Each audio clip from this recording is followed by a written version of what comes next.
For the first time since the war began, Israel struck Iran's energy infrastructure directly. The target was not a missile launcher, a naval vessel, or a command bunker.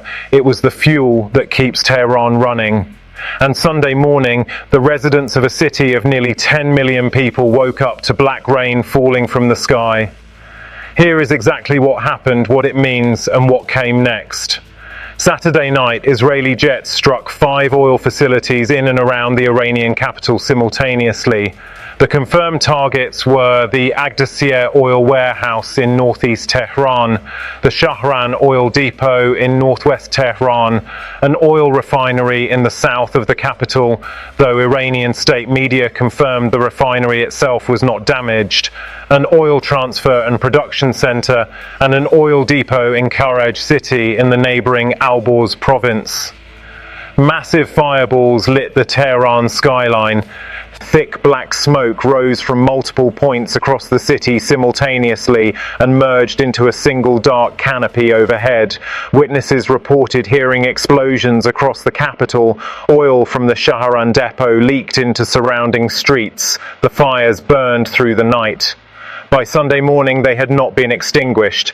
Iran's oil distribution company confirmed 4 of its employees were killed in the strikes, all tanker drivers working at the facilities at the time of impact. Tehran's governor, Mohammad Sadegh Motamedian, confirmed Sunday morning that fuel distribution in the Iranian capital had been temporarily interrupted. The Iranian Red Crescent issued a formal statement confirming the oil depot explosions released significant quantities of toxic hydrocarbon compounds, sulfur and nitrogen oxides into the air over Tehran. Iran's environmental authorities issued a public advisory urging all Tehran residents to remain indoors to avoid respiratory problems and other health consequences. The environmental picture that emerged Sunday morning was confirmed by multiple independent sources on the ground. Residents across Tehran reported that the rain falling on the city was black, oil-saturated droplets carrying combustion residue from the burning depots directly into the atmosphere and back down onto the city below. A 44-year-old engineer named Kianush told Time magazine from Tehran, "The rain is black. I can't believe it. I'm seeing black rain." An Al Jazeera correspondent reporting from Tehran described seeing black raindrops on his windows early Sunday morning.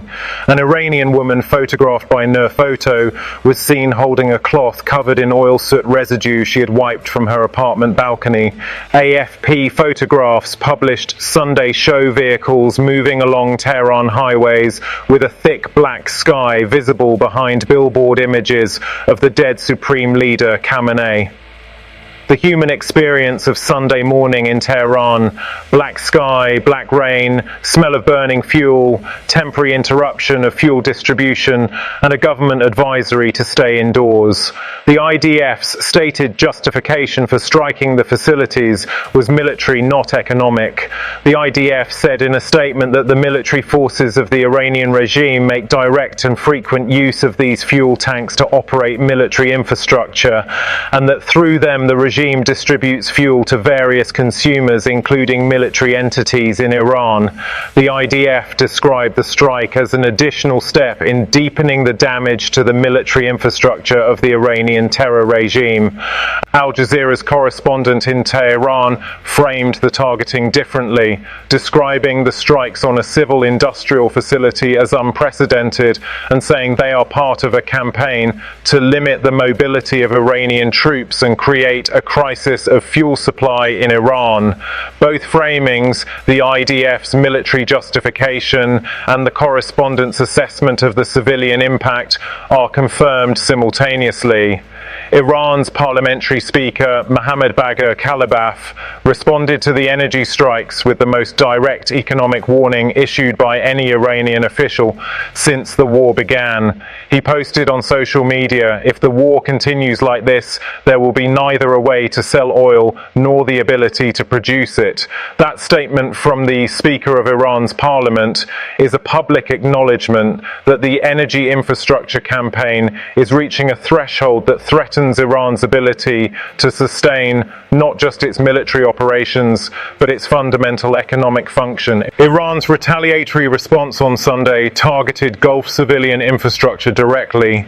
Bahrain's Interior Ministry confirmed an Iranian drone attack damaged a water desalination plant, a facility that Bahrain and most Gulf states depend on for the fresh water supply of their entire populations.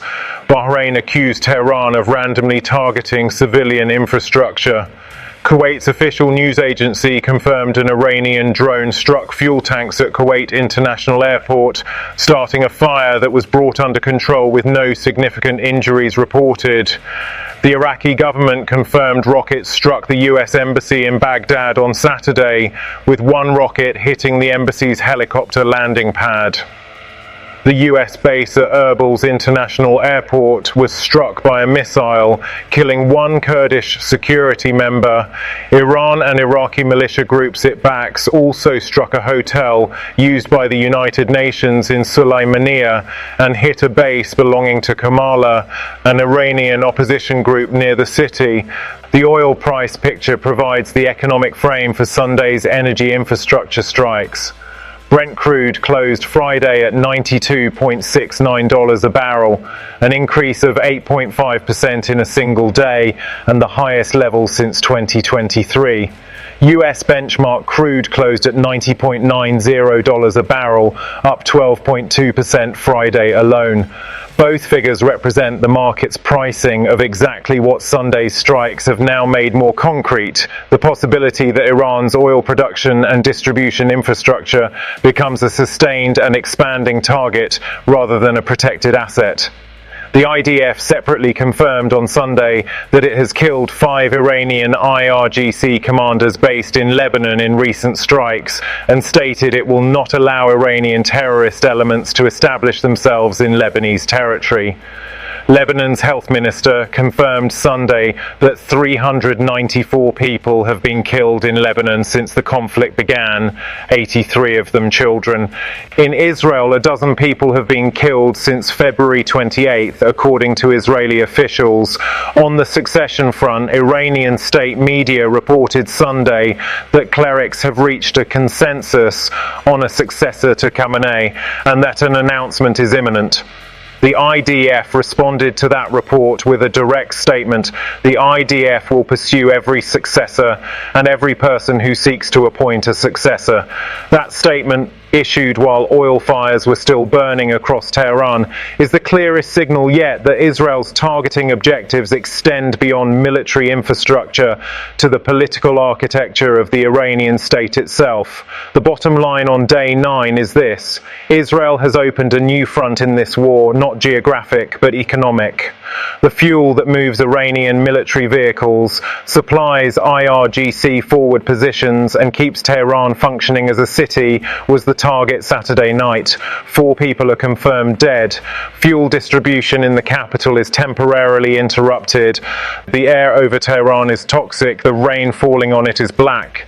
Iran responded by hitting a desalination plant in Bahrain, fuel tanks at Kuwait's airport, the US Embassy in Baghdad, and the US base in Erbil. Both sides escalated simultaneously on day 9, and the IDF's warning about Iran's succession process, issued the same morning clerics announced they were close to naming Khamenei's replacement, confirms that the political and the military dimensions of this campaign are now operating as a single integrated objective.